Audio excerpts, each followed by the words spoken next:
વડોદરામાં દીપેન પટેલની હત્યાનો ભેદ ખુલ્યો છે।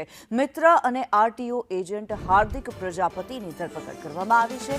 હાર્દિકે પ્રેમ પ્રકરણમાં દીપેન પટેલની હત્યા કરી હોવાનું સામે આવ્યું। દીપેનની કાલોલ કેનાલ પાસે કટરના ઘા મારી હત્યા કરી નાખી। હાર્દિકે હત્યા બાદ લાશને કેનાલમાં ફેંકી હતી। હત્યા માટે મરચાની ભૂકી કટરની ખરીદી પણ કરી હતી। કાલોલ કેનાલમાંથી દીપેન પટેલનો મૃતદેહ મળી આવ્યો।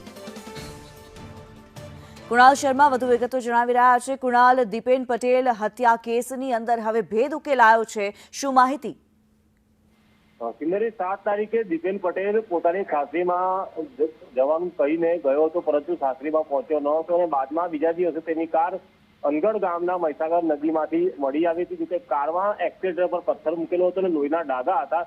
તે દિવસથી હત્યા થઈ હોવાનું અનુમાન પોલીસને પણ હતું। જોકે પોલીસે શંકાસ્પદ જણાતા તેના મિત્ર હાર્દિક પ્રજાપતિ તેની પૂછપરછ કરતા આખરે તે ભાંગી પડ્યો હતો અને તેને જ હત્યા કરી હોવાનું કબૂલ્યું છે। હાર્દિક પ્રજાપતિની ધરપકડ કરી લેવામાં આવી છે।